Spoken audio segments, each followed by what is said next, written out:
Alors bonjour à tous, Jean Robin, journaliste éditeur et soldat du Christ. Ravi de vous retrouver pour cette nouvelle vidéo.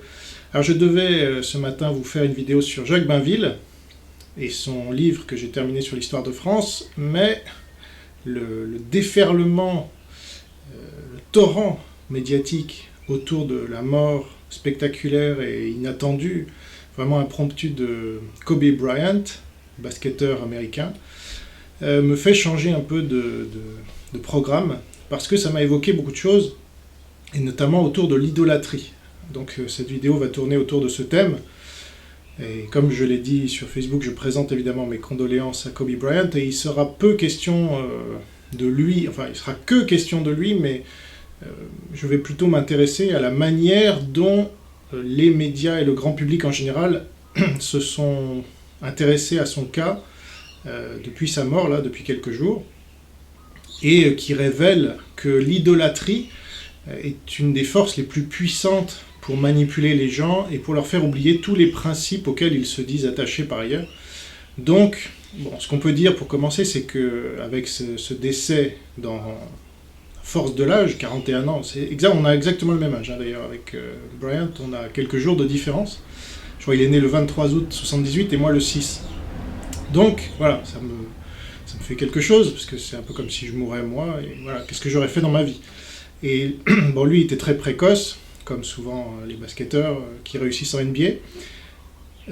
Mais donc, ce que je voulais dire, c'est que il rejoint des sommités, des idoles, comme on les appelle, hein, internationales, comme Bruce Lee, par exemple, hein, qui est mort tragiquement très jeune aussi, ou Freddie Mercury, qui est mort, je crois, au même âge, ou 46 ans, un peu plus tard, mais enfin, c'est très jeune.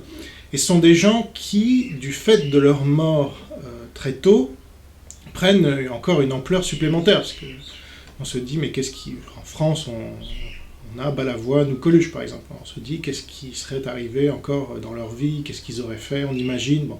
Et Kobe Bryant avait bien réussi dans le basket, mais il avait plein de projets, il avait déjà entamé sa reconversion, avec succès d'ailleurs, parce qu'il avait reçu un Oscar, etc.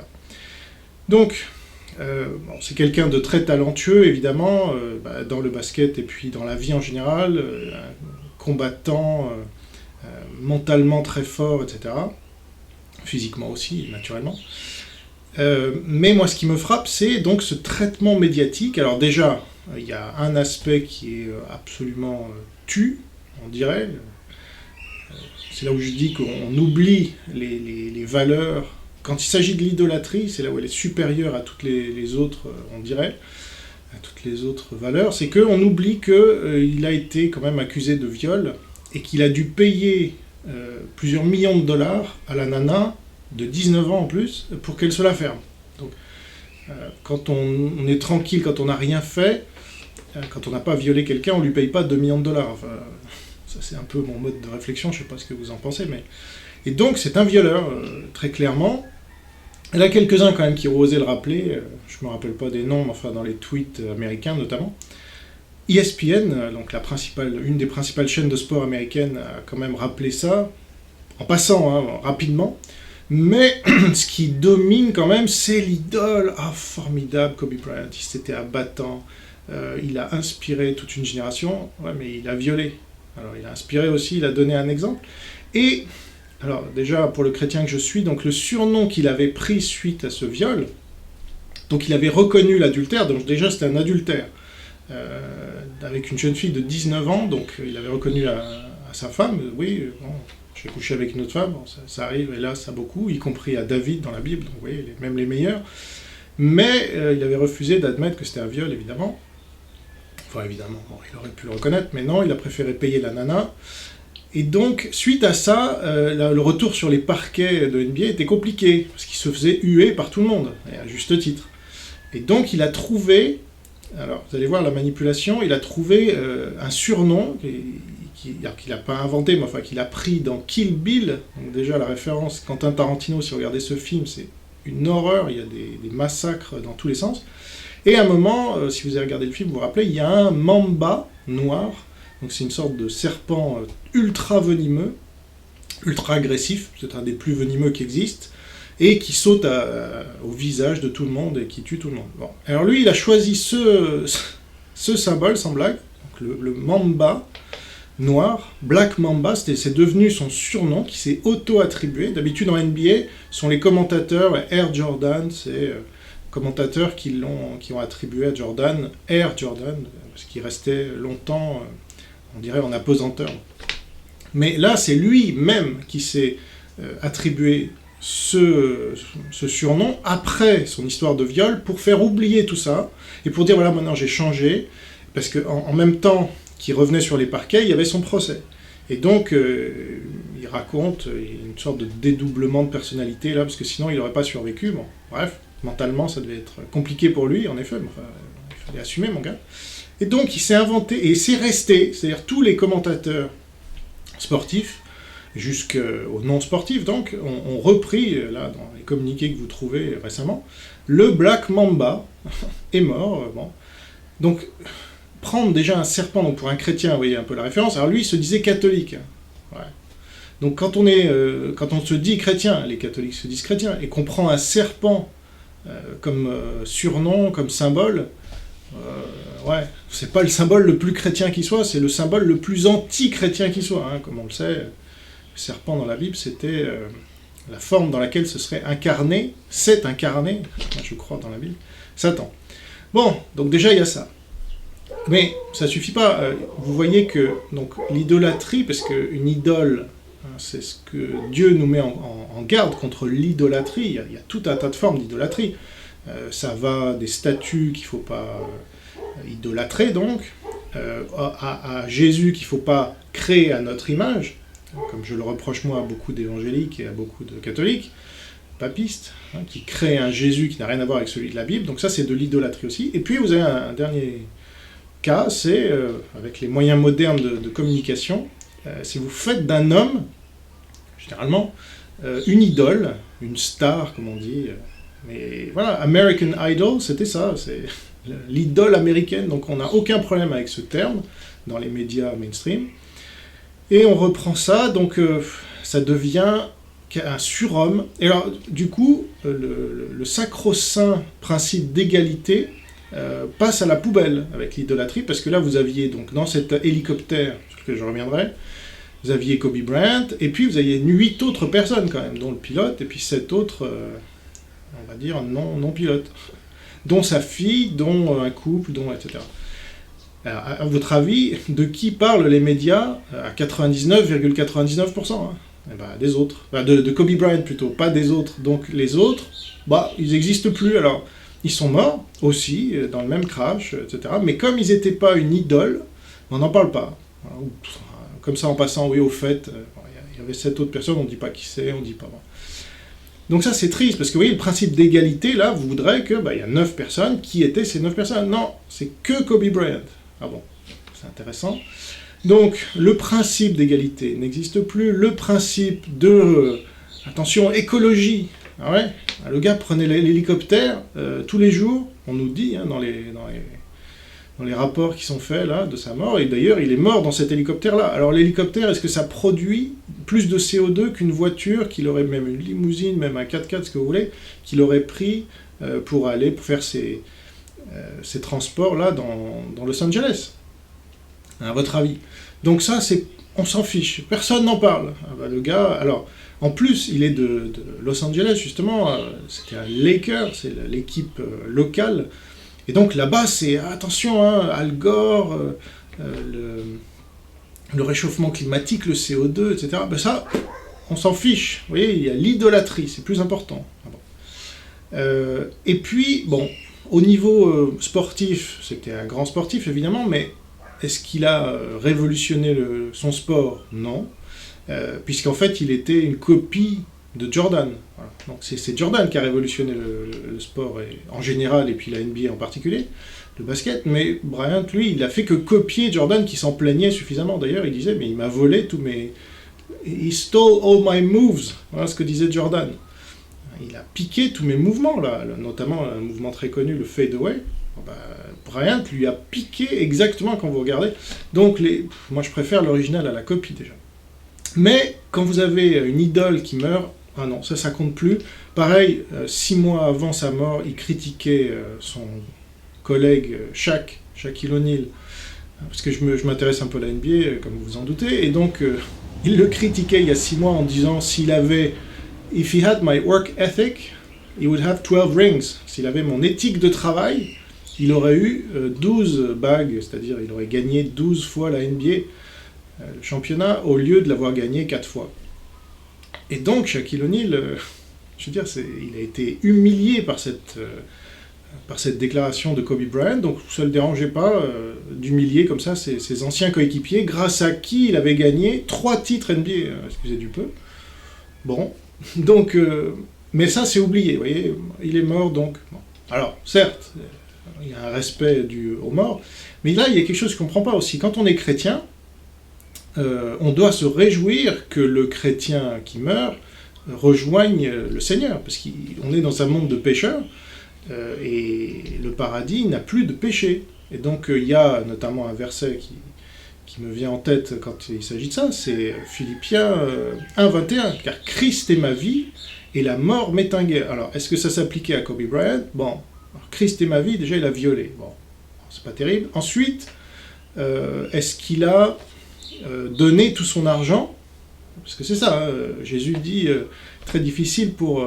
il est plus difficile à un riche d'entrer dans le royaume des cieux qu'un chameau, vous savez, d'entrer dans le fil d'une aiguille. Donc, est-ce qu'il a donné toute sa fortune pour les pauvres? Ça manque pas, franchement, à Los Angeles en plus, même San Francisco, même on voit la détérioration, l'aspect politique d'ailleurs de cette gauche au pouvoir là-bas est terrible pour la pauvreté, parce que c'est le socialisme qui est mis en place là. Non, il avait 700 millions d'euros ou de dollars, pardon, 700 millions de dollars sur son compte en banque à sa mort. Donc 700 millions de dollars qu'il ne va pas pouvoir utiliser, mais il avait gardé bien pour lui. Alors on va dire oui, mais il avait donné à telle et telle chose. Oui, 1%. C'est comme si moi je donnais, je sais pas, quelques euros chaque mois. Enfin, ça n'a aucun sens. Parce que pour lui, c'était ça. Donner, on va dire c'est 1 million d'euros. Oui, mais quand vous avez 700 millions d'euros, c'est rien du tout. Donc, Christ est ma vie, ça s'applique pas vraiment à Kobe Bryant. Et la mort m'est un gain, voilà, s'il est vraiment chrétien, c'est un gain. Est-ce qu'on comprend bien ce que ça veut dire? Là, je parle aux chrétiens qui m'écoutent. Quand vous avez un être cher qui était chrétien et qui meurt, j'avais eu cette réaction par exemple à la mort de Robert Morey, qui est un pasteur américain que j'écoutais beaucoup, qui est calviniste et tout ça, et tout le monde autour de lui est triste, etc. Mais j'ai dit, comment vous pouvez être triste? Il vous a enseigné lui-même que Christ est sa vie et la mort lui est un gain. C'est quoi un gain? Il faut se réjouir, non? Donc je suis toujours surpris de voir des gens, maintenant que je suis chrétien, avant non, parce que voilà, en tant qu'athée, c'est vrai que c'est triste, la vie s'arrête, il n'y a plus rien derrière, c'est le vide, on a perdu un être cher, et puis lui, il est dans les limbes. Sauf que quand on est chrétien, on croit que le chrétien est avec Dieu, donc on doit se réjouir. Il est plus dans le péché, il est avec Dieu, il est sanctifié au maximum, après avoir été justifié, et donc il est dans la gloire de Dieu. Alors ça c'est génial, donc on devrait s'en réjouir.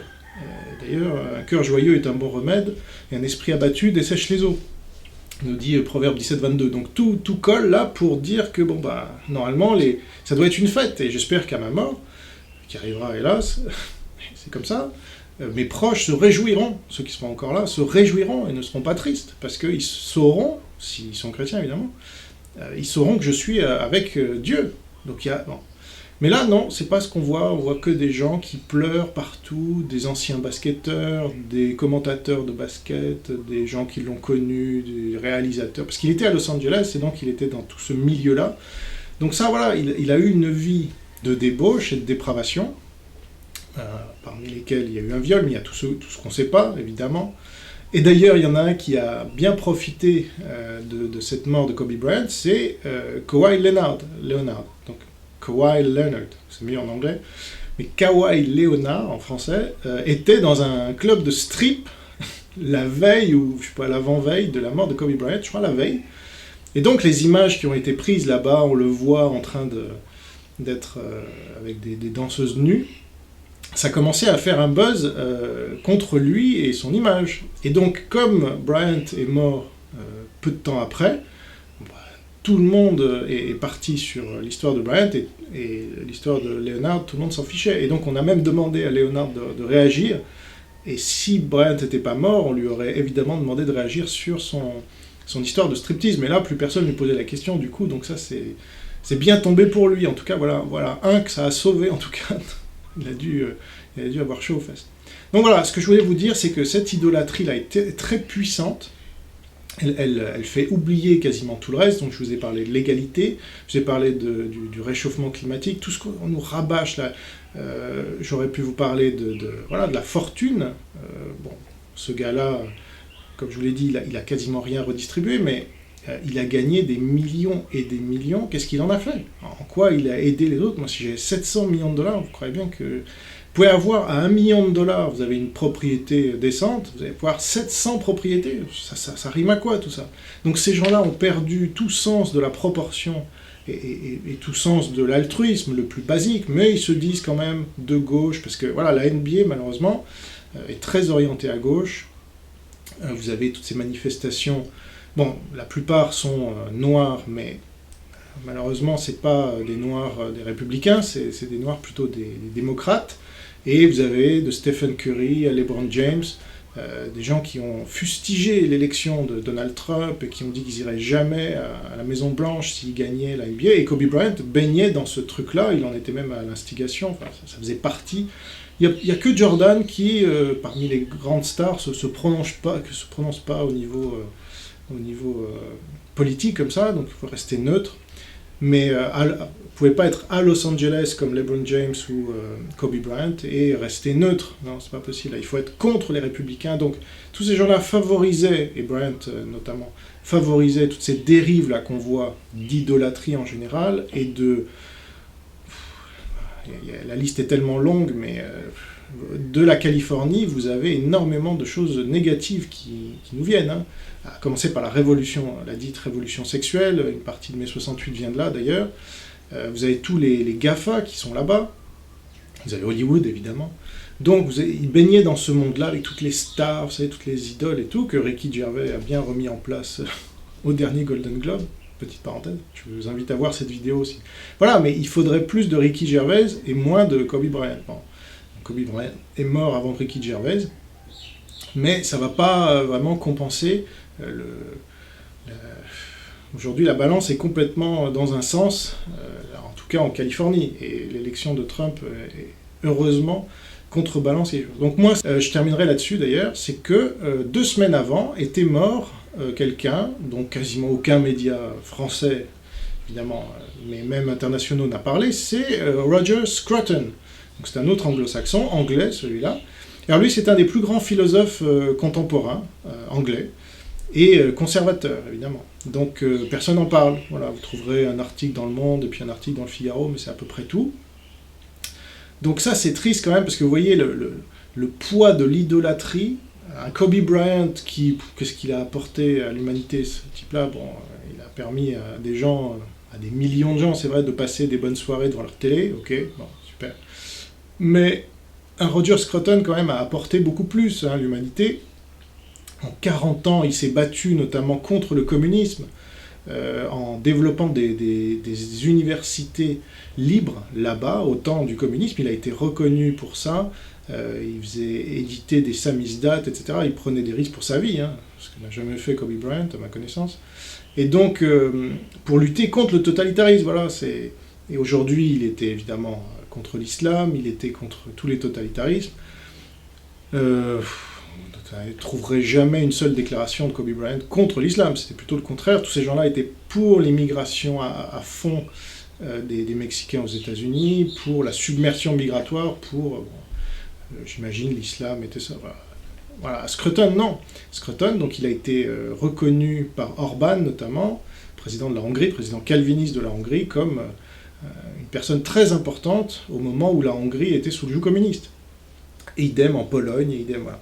Donc cet homme-là, il était contre l'idolâtrie aussi, hein, Roger Scruton, il y a peu de gens qui le connaissaient, même en France, moi je l'ai découvert très récemment, à sa mort. Donc c'est pour dire le nombre de médias qui en parlaient, c'est zéro. Kobe Bryant, tout le monde le connaissait, moi je le connaissais, voilà. Donc c'est triste, parce que les médias amplifient voilà, ce qui ne fait pas réfléchir. L'idolâtrie, c'est la vue, hein, j'y reviens. Mais alors quand il s'agit de réfléchir et de savoir où va ce monde et quelles sont les forces, je me suis pas prononcé sur Mila, voilà, mais en ce moment, ça va plutôt dans un seul sens. C'est le sens de la submersion migratoire et totalitaire de notre pays. Donc, il y avait des intellectuels comme Scruton qui en parlaient, de manière éloquente, de manière brillante. Si vous voulez écouter aujourd'hui, il y a des vidéos, une que je viens de voir hier soir avec Douglas Murray, qui est l'autre philosophe montant, c'est un peu sa suite, si vous voulez.